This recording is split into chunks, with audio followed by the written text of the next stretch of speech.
नमस्कार। शिक्षालय में आप सभी का बेहद स्वागत है। मेरा नाम है रेणु यादव। बहुत ही प्यारा क्वेश्चन है। पूछते हैं कि अमोनिया, मिथाइलामाइन या फिर इथाइलामाइन, NH3 CH3 NH2 C2H5 NH2, इनमें से कौन ज्यादा बेसिक है? कौन ज्यादा बेसिक है ये समझने के लिए तो बेस कॉन्सेप्ट समझना ही पड़ेगा। सबसे पहले इथाइलामाइन से शुरू करते हैं। फॉर्मूला लिख लेते हैं। फॉर्मूला है C2H5NH2। ठीक है, चलिए इसका ओपन स्ट्रक्चरल फॉर्मूला लिखते हैं। दो हमारे पास कार्बन है, हाइड्रोजन से बॉन्डेड है, डेफिनेटली कोवेलेंट बॉन्ड है। जहां सिंगल बॉन्ड होता है उसको हम सिग्मा बॉन्ड भी कहते हैं। ठीक है, चलिए, और इसके पास होगा एक lone pair of electron. Carbon का तो आपको एटॉमिक नंबर पता ही है, 6 है। कार्बन का एटॉमिक नंबर 6, नाइट्रोजन का एटॉमिक नंबर 7। इसका एक बार कॉन्फ़िगरेशन लिख लेते हैं। 1s2 2s2 2p3। अब आप देखिए कि इसका जो p ऑर्बिटल है उसमें सिंगल इलेक्ट्रॉन्स है। ठीक है, p ऑर्बिटल में सिंगल इलेक्ट्रॉन है। इसका मतलब कि ये चाहेगा कि यहाँ पर बॉन्डिंग कर ले, पेयरिंग कर ले, ताकि इसका ये जो p पूरा शेल है वो कंप्लीट कर ले। तो ये क्या करेगा, इधर से हाइड्रोजन और इधर से कार्बन के इलेक्ट्रॉन्स के साथ ही बॉन्ड बना लेगा। यहाँ पर आप देख पा रहे हैं बॉन्ड बना लिया इसने, तो इसका ये कंप्लीट हो जाएगा, पेयरिंग हो जाएगी इसकी। ठीक है, चलिए अब क्या होता है, इसके पास ये वाला जो शेल है 2s2, इसके जो 2 इलेक्ट्रॉन्स हैं उनको हम यहाँ दिखाते हैं लोन पेयर ऑफ इलेक्ट्रॉन की तरह। आप जानते हैं 9th स्टैंडर्ड में आपने जब इसका कॉन्फ़िगरेशन पढ़ा था तो K और L शेल में 2 और 5 इलेक्ट्रॉन्स करके पढ़ा होगा, याद आया? इसका मतलब L शेल में, यानी कि जो वैलेंस शेल है, जो पार्टिसिपेट कर देगा अपने इलेक्ट्रॉन्स के साथ किसी भी रिएक्शन में या कंपाउंड फॉर्मेशन में, उसके पास 5 इलेक्ट्रॉन है। तो 5 में से 3 ने तो बॉन्डिंग बनाई नहीं, मैंने आपको दिखा दिया। तो ये जो 2 इलेक्ट्रॉन रह जाते हैं, ये 2 इलेक्ट्रॉन भी इसी वैलेंस शेल का हिस्सा है, जिन्हें हम लोन पेयर ऑफ इलेक्ट्रॉन से यहाँ पर दिखा देते हैं। ठीक है, पुराना लेक्चर बेसिक कॉन्सेप्ट पे है, बिल्कुल जरूर सुन लीजिएगा और आपको क्लियरिटी आएगी। चलिए, अब इतना तो आपको समझ में आ गया। अब हम फोकस करते हैं इस पर। ये क्या है? C2H5। C2H5 यानी कि आपका एल्काइल ग्रुप। CH3 हो गया, C2H5 हो गया, C3H7 हो गया, जिसका फॉर्मूला CnH2n+1 होता है। हाइड्रोकार्बन कार्बन एंड कंपाउंड में पढ़ा था ना।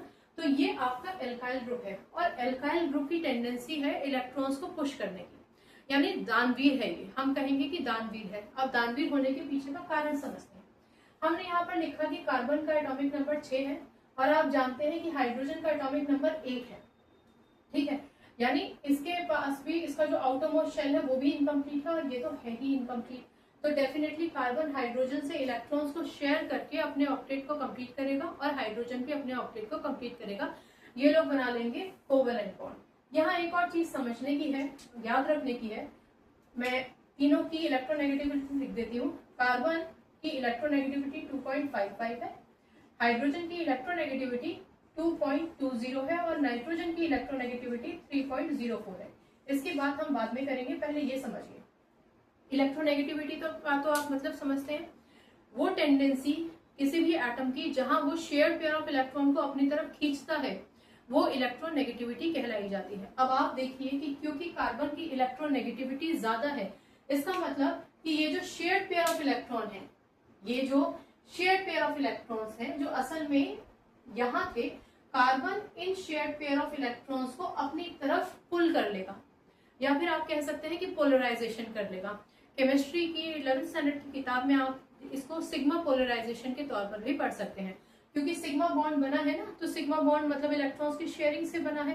तो क्योंकि इलेक्ट्रॉन्स पोलराइज हो रहे हैं, हाइड्रोजन से दूर जा रहे हैं कार्बन की तरफ, रादर कार्बन उनको अपनी तरफ पुल कर रहा है। तो अब आप देखिए कि कार्बन का एटॉमिक नंबर तो पहले ही ज्यादा था, और उसने हाइड्रोजन के इलेक्ट्रॉन्स को भी अपनी तरफ पुल कर लिया है, इसलिए कार्बन की जो इलेक्ट्रॉन डेंसिटी है वो ज्यादा हो गई है।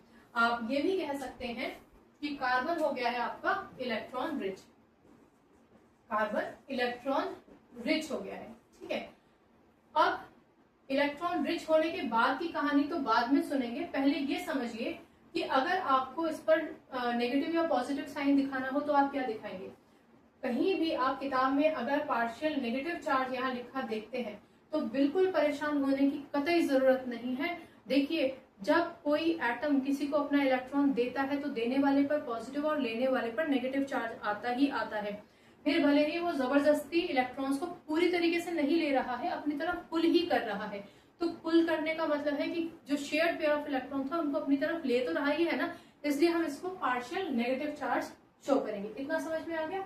चलिए, अब ये जो CH3 है ये भी तो एक एल्काइल ग्रुप ही हुआ।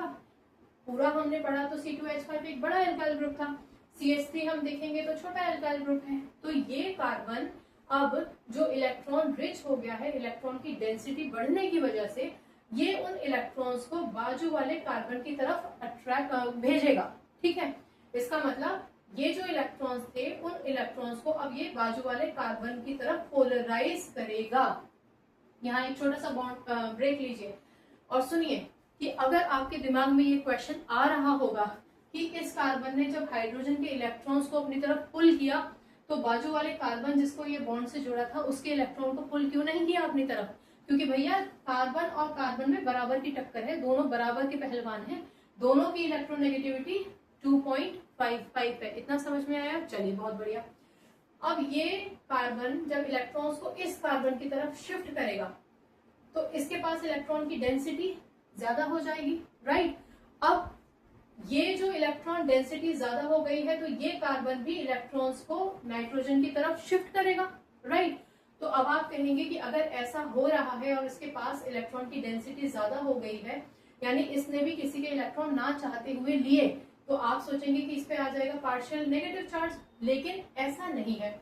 यही छोटी छोटी बारीकियां होती हैं जो आपको आगे जाके दिक्कत करती है। बहुत ध्यान से सुनिए, मैंने आपको कहा था हम इसके बाद में करेंगे, अब आगे करेक्ट है।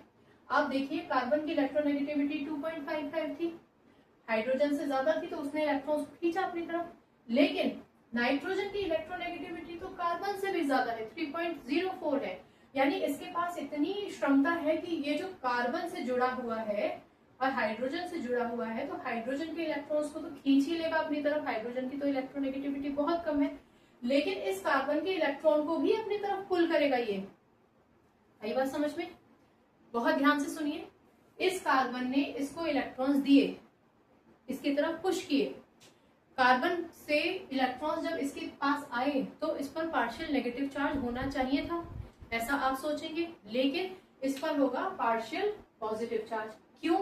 क्योंकि ये जो कार्बन इसको इलेक्ट्रॉन दे रहा है, इलेक्ट्रॉन डेंसिटी इस पर बढ़ाई है, तो उस इलेक्ट्रॉन डेंसिटी के जो इलेक्ट्रॉन क्लाउड था उसको तो ये वैसे भी नाइट्रोजन पर भेजता ही, लेकिन नाइट्रोजन खुद इतना सक्षम है, इतना प्रबल है, इतना ताकतवर है कि वो पहले से ही पहले इलेक्ट्रॉन्स को अपनी तरफ पुल कर रहा था, पोलराइजेशन हो रहा था सिग्मा इलेक्ट्रॉन्स का। समझ में आया?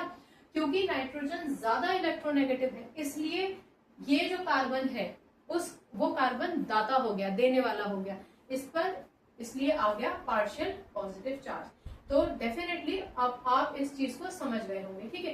कई किताबों में आपको यहाँ पर पार्शियल नेगेटिव चार्ज लिखा मिल जाएगा, क्योंकि इसने इलेक्ट्रॉन्स को लिया है, इसलिए यहाँ पर पार्शियल नेगेटिव चार्ज दिखा देंगे। और आपको किताबों में ये भी लिखा मिलेगा कि बॉन्ड पोलराइजेशन के हिसाब से नाइट्रोजन पर कभी भी आप नेगेटिव साइन नहीं दिखाएंगे, पार्शियल नेगेटिव साइन नहीं दिखाएंगे। दोनों चीजें मैंने आपको बता दिया। तो खैर, अब इसका बेसिक से क्या मतलब, देखिए, जब कोई भी एटम किसी को इलेक्ट्रॉन देता है, H पॉजिटिव को इलेक्ट्रॉन देता है, H पॉजिटिव क्या HCl था ना, टूट गया H पॉजिटिव Cl नेगेटिव में, तो ये एसिडिक कहते हैं ना हम, एसिड का मतलब कितने H पॉजिटिव आयन रिलीज करेगा, इस H पॉजिटिव को ही तो हम प्रोटॉन कहते हैं। इसका मतलब इस हाइड्रोजन के पास एक भी इलेक्ट्रॉन नहीं है और इसके पहले ही शेल में 2 इलेक्ट्रॉन होने ही चाहिए थे। तो ऐसी स्थिति में ये जो नाइट्रोजन है, ये अपना जो लोन पेयर ऑफ इलेक्ट्रॉन है ये इस हाइड्रोजन को दे देता है और इसके साथ कोऑर्डिनेट कोवेलेंट बॉन्ड बना लेता है, कोऑर्डिनेट कोवेलेंट बॉन्ड बना लेता है, ठीक है? नॉर्मली भी देता, NH3 नॉर्मली भी H पॉजिटिव आयन को इलेक्ट्रॉन देता ही देता, तब भी ये बेसिक ही होता। पर इस केस में क्या हो गया, इलेक्ट्रॉन डेंसिटी ज्यादा हो गई। यानी आपके पास कुछ है कि हाँ ठीक है मैं ये दे देता हूँ किसी को या दे देती हूँ किसी को, पर अगर आपको और कहीं से और धन आ रहा है तो आप थोड़ा और स्वतंत्र होकर देंगे कि ठीक है ओके ले जाओ, बहुत इजीली दे देंगे कि ले जाओ, क्योंकि आपको पता है कि पीछे से बैकअप है और आ रहा है, ठीक है? तो इस नाइट्रोजन को पता है कि बैकअप है और आ रहे हैं मेरे पास तो इलेक्ट्रॉन्स, तो बहुत इजीली इलेक्ट्रॉन्स को दे देगा, किसको? प्रोटॉन को। प्रोटॉन का H पॉजिटिव आयन, ठीक है? और इसके साथ एक कोऑर्डिनेट कोवेलेंट बॉन्ड बना लेगा। तो आप कहेंगे कि ये बहुत आप इस बेसिक नेचर में ये सबसे ज्यादा बेसिक है। इतना समझ में आ गया। अब बाकी कहानी बहुत प्यारी है, बहुत इजीली समझ में आ जाएगी। ये इथाइलामाइन था।